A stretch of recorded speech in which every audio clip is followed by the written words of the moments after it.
All you folks, we back on the Bossman Man Show with special guests. We had the Canadian men's national team's head coach here with us, Nathaniel Mitchell on the Bossman Man Show. He repping his Canadian flag, maple leaf on his quarter zip right there, the hoodie right there. You see repping here already, man. We up like Canadian players as well. So we on the show with a great guy, man, Nathaniel Mitchell. Brother Nate, how you doing, my guy? How you doing up there today, man? No, I'm doing great, man. I really appreciate the opportunity to come on the show and let's talk basketball and let's lock into what we got to do. No doubt, man. Let me ask you first, brother, like for you, your basketball journey. When did you decide you want to get into coaching? Make I know a lot of guys want to play for a long time, be players, but for you it was coaching. So what kind of triggered your mind to want to get into this coaching thing and give back to the game that way?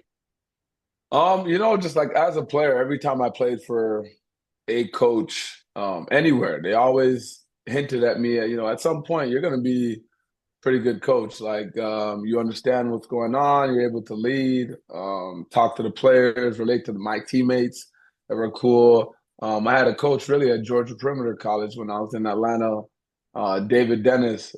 He was always instrumental in like, man, you got to make sure you get into coaching. Coach White, Gerald White was big on that too. Mike Curry, those were like my Georgia people who were very instrumental in me carrying this coaching um, situation on. And so just from a young time, from my playing days, trying to get into it. And then right after finished playing, I actually started with girls high school basketball and moved into AAU with the boys in high school and college. And here I am years later, coaching with the senior men's national team as well as professionally overseas after some stints in the NBA. No doubt. And for you, as a young kid, my dad's a coach, so I was always around basketball. My dad was a coach. So for you, Right. kind of what about you to basketball as a kid? For me, it was been around my dad, been in the gym with my father. So for you, what kind of brought you to the game as a kid, man? I would say my brothers, growing up in a community, it's close knit. Everybody's playing. You could say it's an at-risk neighborhood. So everybody's hooping, doing their thing. You know what I mean? And at the end of the day, my brothers were the one that were playing that I wanted to play, and that kind of like made me fall in love with it. And every kid plays video games. Every kid watches it on TV, tries to figure it out. Being a kid from Toronto, Canada, I think that there's a lot of influence with the Raptors popping off in the 90s and Vince Carter and Damon Stoudemire. That definitely helped kind of just, push the narrative of what we wanted to do basketball wise. For me, man, I was a Raptors fan because of one reason: Carlos Rogers. Okay. because Yeah. because I went to TSU's basketball camp as a kid. And I met him, Oh, had autographs. So I, as a kid, had the dinosaur hat, the little snapback, Toronto Raptors hat. I got the right, sports right. season, so I should rock because my man from basketball camp, Carlos Rogers, inspired me as a young buck in the streets, man. Taking time to talk to a little punk from Atlanta. So I was like, man, I'm a Raptors fan. I like this dude. He got drafted, so I cheered for him as a kid. Yeah, for sure. No, I definitely remember that name. I remember watching him play, really skilled wing, 4 man, 3 man. He was definitely influential here in Toronto as well. No doubt, man. Talk about this. Having a pro team with your his name on the front of it, man. Having the Raptors come up there, expansion team, had Vancouver over there in British Columbia, but had been from Toronto, having a team you can cheer for. Go to the Sky Dome for they built the new arena out there and watch those guys play, man. How cool was that for you as growing up to see that a team in your home city, man? No, it was dope for sure. I'd also say like it was actually came full circle. A couple years I actually worked for the Raptors as an assistant coach, and I remember being in the facility and then looking up and seeing like, oh my gosh, that used to be the Sprite Zone they used to call it, where you get like 2 tickets for $10 or something. We really didn't have, an opportunity to go to the games unless you were sitting up there. And then I remember before I started working there, I actually went up to the top row and kind of took a picture, kind of like this is where I used to sit. And then now, on the bench, sitting on the floor with, coaching NBA players is really cool. So definitely remember all those things and having that city vibe. It's very supportive here of the Toronto fans. And now they're getting a WNBA team, the Toronto Temple. So for all the little girls, the young females that aspire to be playing professionally, it's really impacting them as well. So it's great to see, the environment on the men's side as well as the women's side.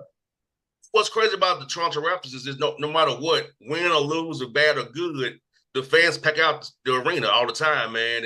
And talk about just Yeah. the passion for basketball up there because no matter what, y'all always out, sell out, man. The fans are alive up there in Toronto.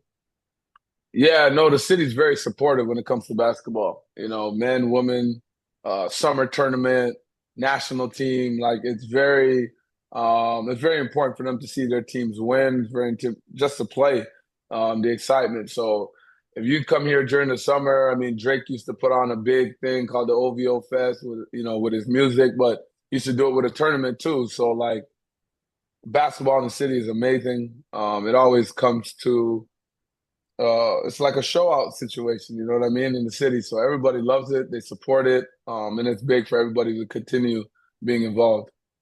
You work with some great guys in the NBA on the G League too, man. And let's talk about just the experience of being able to coach from the high school level up to the NBA level now, the CBA and Chinese Basketball Association, also coaching the national team now. Talk about just that coaching progression and how just seeing the hard work you put in, the hours you're watching the film, and all these guys you work for help pour into you to make you the coach you are today.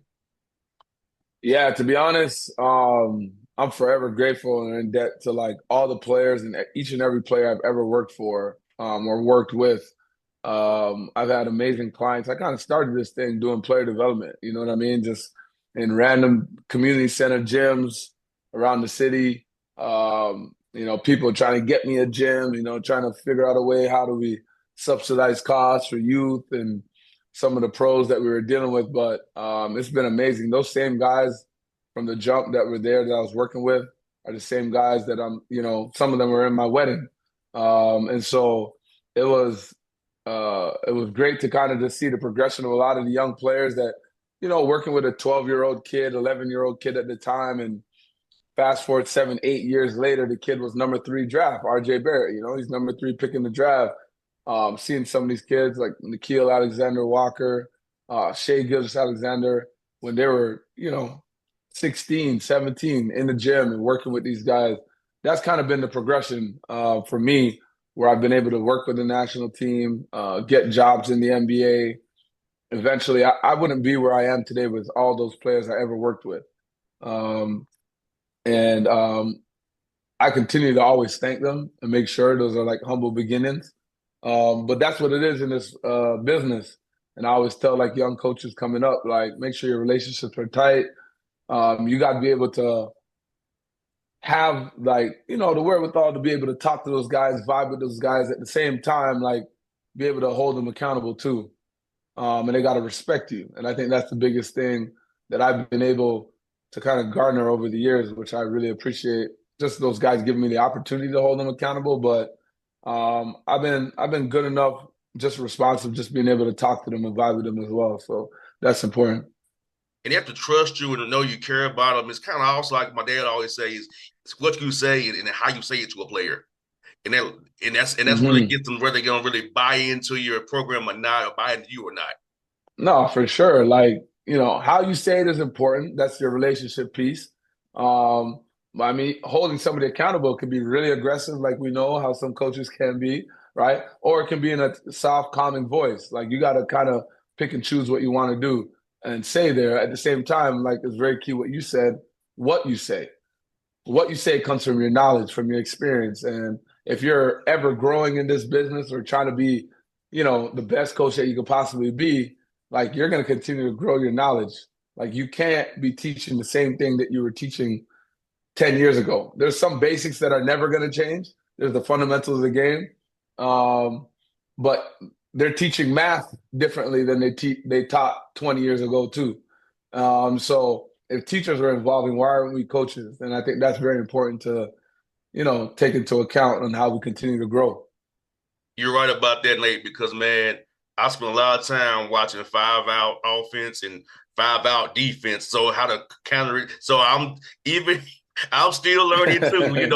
I'm sitting down on my other laptop over there, man. I just be looking at videos and I compare, contrast because that's been a coach's son's what I do. So it's like Right, right, right, outside of, right, right, I try to help my listeners learn basketball beyond just saying basic stuff. You know what I'm saying? right, right, right. Like it's Nah, not it's a important. play, it's called an action. What action are you running? Don't say Yeah, play, action, So I try to teach them right, right, like pin downs, zooms, 45 cuts, 7 cuts, so corner dash. right. So I'm trying to teach my listeners when I'm on the air here the game so they don't just Nah, say basic, simple stuff that we know. You and I would have like, nah, go a little bit, give me a little bit more than that.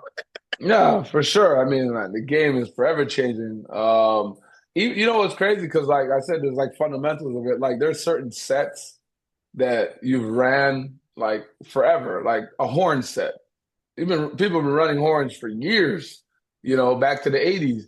And now you look at basketball now, people are running horn set, but it's inverted. It's a big and a small. It's two bigs in the corner and two smalls at the elbow. It's a big handle with two small. Like it's, the variance, the variability within the set that's changing because the skills of the players is changing. You got a 6'10" guy that can handle the ball, bringing it up, throwing it to one elbow, but a point guard who's 6 foot sending the back screen for him. You're like, all of a sudden, you're like, oh, snap, what are we doing on this? You're going to pull him from the corner? Well, no, because there's a real big time shooter in the corner that can make it. So it's very important. Your alignment, along with the sets, along with your offensive concepts of when certain things happen, make you really difficult to defend. And every time you, like you said, you sit down and watch a new video or watch a new game, or you come up with something new. 100%, man. And for you, Nate, when you're developing a player, how do you go about getting him to tap in to want to improve which weaknesses in his game? Because sometimes some guys are very insecure about that. So how do you get them to kind of want to improve their weaknesses in their games and really buy into that while focus on their strengths at the same time as well, of course, making that better, of course, but also get them to say, hey, you want to grow as a player and develop as a player even more. Let's tap in this right here.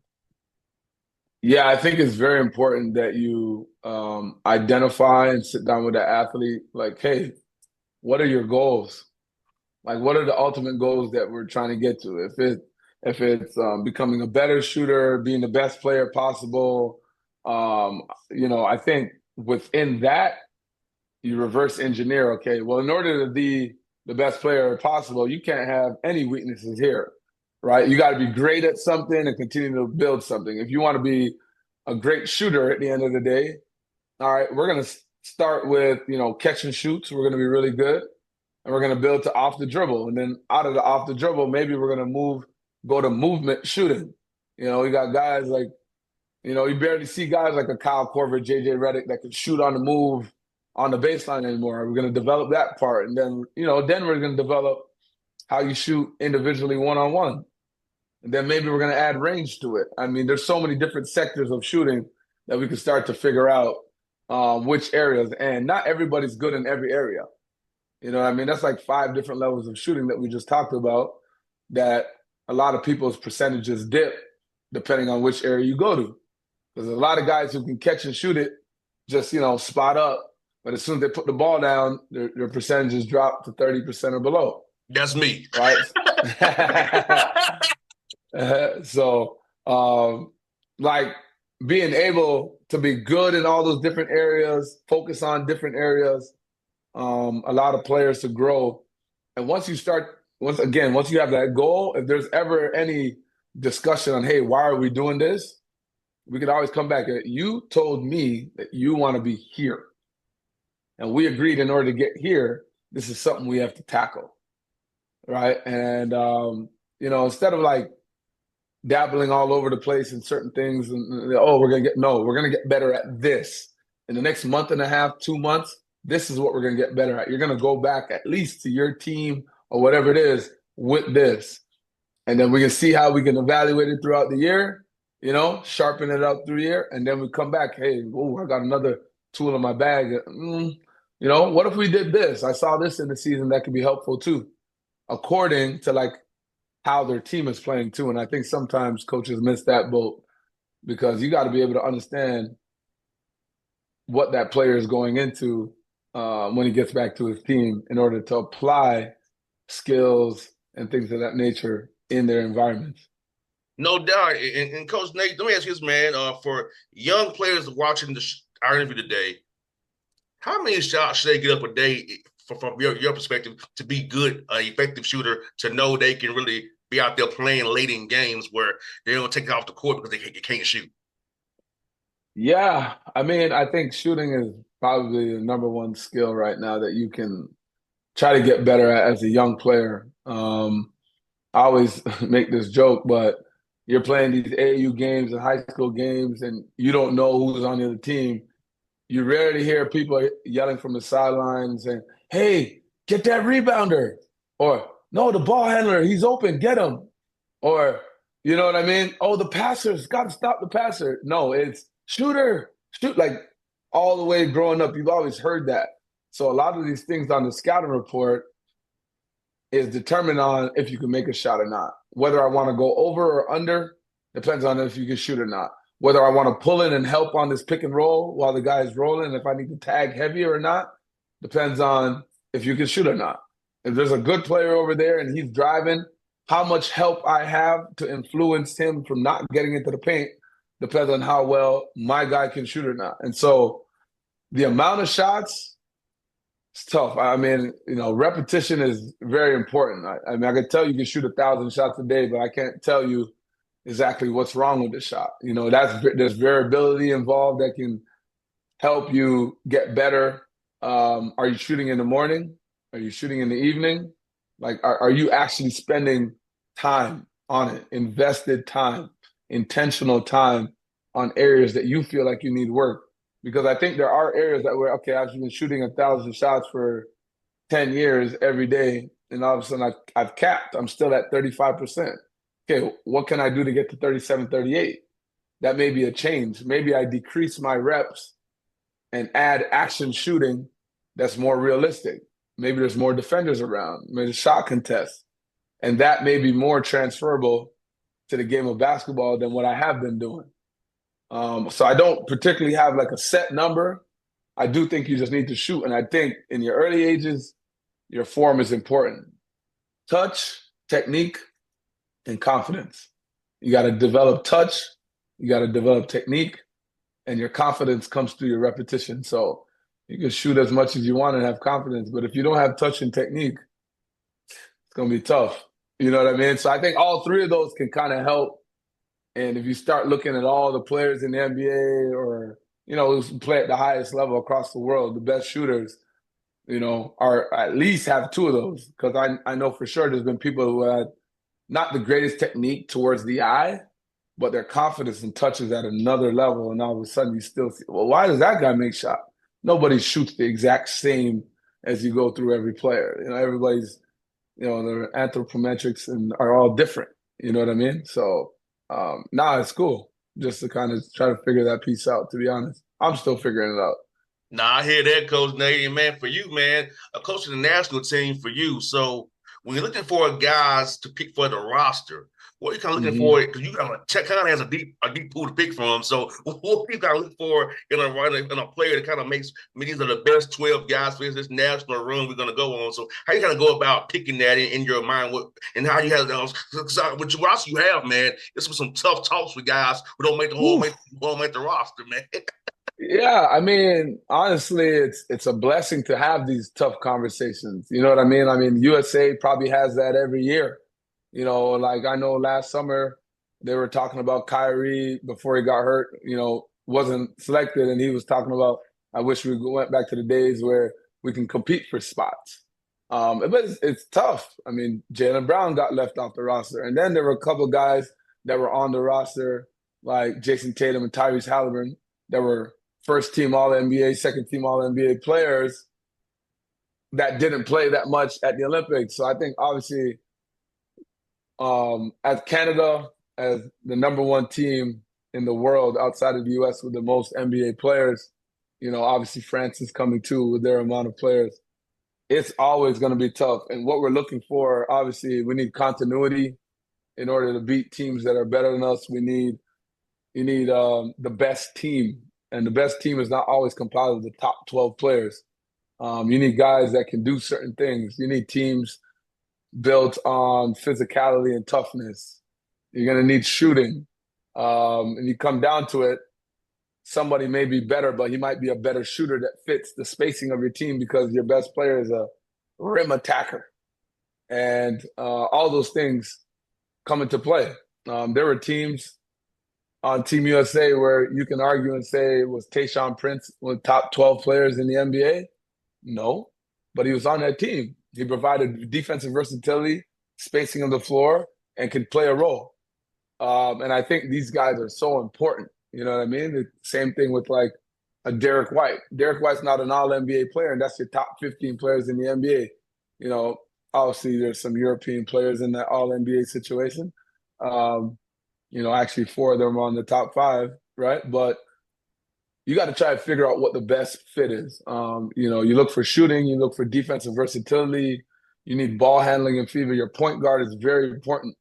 You need to make sure you have a backup point guard. You need to make sure you have a big that hopefully you ain't got to double team Joel Embiid's and, Nikola Jokic's, so you're not in rotation because, if you're in rotation out there in FIBA with these European teams, man, you are gonna they're gonna be dotting your eyes shooting that three ball really well. So we're always looking for that and trying to fine tune where you're trying to play FIBA style basketball with the NBA influence rather than NBA style basketball with a FIBA influence. And that's kind of the key to winning. So any of those players that fit that, I think are going to fit our national team as we go forward. And also for FIBA, the shorter quarters, the NBA had an extra 8 minutes to come back. In FIBA, you get down big, you could be done. Just ain't no time to come 100%. back. 100%. That 8 minutes is a lot of possessions. That's a whole high school quarter. You know what I mean? And like me and you, we've watched plenty of NBA games, tie game going into the fourth quarter, and the team win by 20 points, right? Just because they go on a run or something like that. It's just, or a team that's pretty good could be down 5 or 6 points with 8 minutes to go and end up winning by 10. They pulled through down the stretch. The reality is in FIBA, 8 minutes to go in the NBA game, that game's done already. So it's even that more important to get off to good starts, to be ready to play. The possessions are lower. You could play one-on-one with somebody outside right now. If it goes to two and you don't know that person, they can score 2 baskets and beat you. A random person could just throw the ball in blind 2 times. But now if you try to play to 11, 15, it's a little bit tougher for them because they can't get lucky, that amount of times. So the lower the possessions are always going to be in the favor of the less talented team. Why it's really hard to win in the NBA in a 7-game scenario. Where in FIBA, in one game, you can win. You can definitely beat somebody in one game. So there's these guys that are dominating series, winning 4-1. But what if that first game is the only game that matters and you lose? Every game is a game 7, in FIBA. So it's amazing to see, and kind of the stakes rise when you're actually playing it. That's why NCAA is so exciting when they get to the tournament. It's like that in FIBA all the time. I know we talk about a lot of offense. That's why defensively you have to bring it because Ooh. a big run in FIBA, we said you could be done for the night. Because you're on the clock, If you Yeah. So the defense, you have to be locked in your scouting report, know your scout, know what we're doing, know if we're hard hedging, with sliding 2 steps, what we're gonna ice, what are we doing on each player. Right. Scouting report is gonna be very important in FIBA, more so than NBA. Yeah, I 100% agree. I also take it a step further. It's like, I think a lot of times in the NBA, you're looking at, okay, what can I do after playing this first half to make adjustments, take away something? A lot of times in FIBA, you're probably going to show your real card early. We're taking away this, and we're going to make you play a different way than what you're capable of playing normally. Like, you know what I mean? In the NBA, over time, you're kind of playing your regular principle defense, game coming after game, and you're trying to figure out, okay, hey, now we're going to make this adjustment. Oh, coach made an adjustment 5 minutes to go. They went small. They did this. Boom, boom, boom, boom. They started doubling the post, and all of a sudden, it put that team in a panic situation, right? That may be the defensive game plan from the jump to really take and disrupt the offensive flow of the other team so that they're not capable of playing the way they normally play. So that's a great point that you're making there with, scouting reports and being prepared to play. No doubt, man. I can ask you also, Coach. I got two more for you, man. The Chinese Basketball Association. I think people don't realize how good of the ball is over there, man, and how talented these guys Yeah. really are. Because over in the states we don't see it because of the time difference, the way it is. But talk about just the of being over there coaching as a head coach, man. The talented guys you saw every night out there in the CBA. Yeah, man. I mean, it's tough. Even the CBA for a long time, guys were going to play there as imports. The season would finish early, then coming and signing in the NBA late season time. You've seen multiple guys, and there's multiple examples of this over the years. But I mean, it's tough, man. I mean, I played a team last year. They had three guys that played in the NBA before, you know. Um, then we played the Shanghai Sharks. We're playing Eric Bledsoe and Kenny Lofton Jr. on the court at the same time, and it's like both of these guys are tough to guard. Both of those guys have been played multiple years in the NBA. So, and I also think that the culture in the domestic league with a lot of domestic players has gotten a lot better. Um, the coaching has gotten a lot better. They're getting a lot of influence from like European coaches coming there to being assistant coaches, and has really grown the game. And obviously, just had a guy, young Hansen, get drafted number 16 for the Portland Trailblazers in the first round this year. We just had a young kid on our team who I believe 21 years old, who I think has a chance of getting drafted soon. There's a kid from Beijing that just got on a two-way with the Brooklyn Nets. So the domestic league is definitely growing, man. The Chinese team, they just finished second. They won a silver medal in the Asia Cup. They lost to Australia in the finals.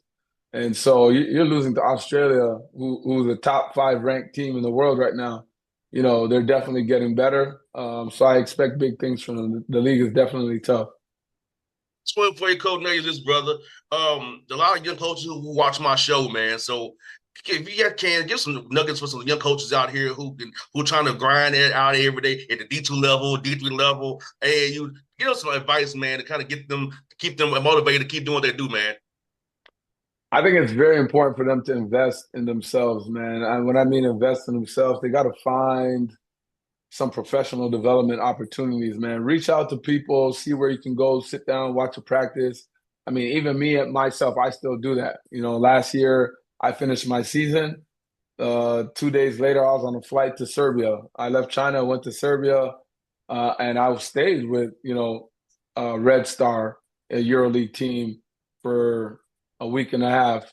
Then I flew to Greece and I stayed with Olympiacos, another EuroLeague team, for a week and a half, trying to figure out what can I learn, what can I add to my offensive and defensive repertoire to get better as a coach. You know what I mean? And I think that 2.5 weeks in Europe, 3 weeks, like really changed some of my perspectives on how I wanted to approach practices and things. And I kind of took that right into my AmeriCup team. And then whatever level you're at, I think it's very important to like try to find a way to just go coach a team, get into like a camp where you have to coach players and try to figure out how am I going to implement stuff when I really get a chance to do something at the level that you really want, can kind of gain some confidence. And I think that'll really, really help. And I think that a lot of coaches sometimes they get stuck in what they're doing and forget like, I still need to learn. You know what I mean? And I think that's the biggest thing. Just go and invest in yourself. And, guys like yourself doing podcasts and people have opportunity to listen to people. This is learning and professional development too. So it's great to see what you're doing. And that's why your show is where it's at now. I appreciate it, Coach. I've been 14 years strong, brother. Hope to keep it going Yes, up sir. 14, man. Yes, sir, man. I'm honored to be on here with some of the great people you've had on here before too. I appreciate it, brother. I'm gonna try and keep this thing going as long as I can. And no coach, before you go, man, it's owned by me. As I'm the one man band. It's nobody Yes, paying for sir. this, brother. Yes, sir, man. All the better to you, man. That's big. As I keep going up, I'm gonna come back too. I appreciate it. I love to have you back, brother. It was great to talk about with you, man. It's been fun today, brother. It really has. Yes, sir. I appreciate it for sure. All right.